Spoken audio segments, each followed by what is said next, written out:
bago kami magpaalam as promised, makakasama natin ang nagbabalik na volleyball star. At syempre, we are very lucky here in Upfront to be joined by the one and only Phenom. We have Alyssa Valdez. Hi, Lai. Welcome back. And welcome to the UAAP again. I'm sure na-miss mo to. So, syempre, na-miss ka rin nila. Pero sa game na to, Ateneo versus UP, ano ba yung pinaka-inaabangan mo? Ano ang pinaka-inaabangan ko? Syempre, I'm very, sinusuportahan ko talaga yung team ko, which is Team Ateneo. But definitely, UP will give a good fight today, and for sure Ateneo will also do the same. And let's just watch and see, and let's enjoy volleyball. Yeah, let's enjoy volleyball. And ikaw, enjoy na enjoy ka sa volleyball. And we all know you're very busy in Thailand. Pero kahit busy ka, nakakapanood ka pa ba ng mga games? Nananawagan po ako sa ABS-CBN. Sana po mapanood namin sa ibang bansa yung mga...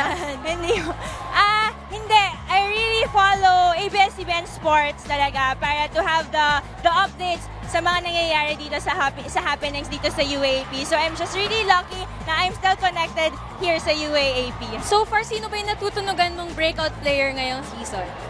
Si Carmela Tunay daw. Parang wala, break lang. Hindi.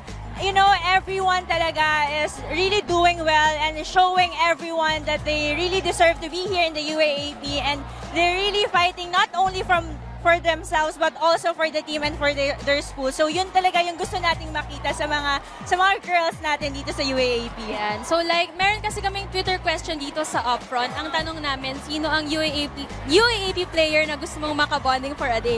So tanong kita, bukod kay Kiefer, joke lang. UAAP volleyball player pala. So bukod, hindi.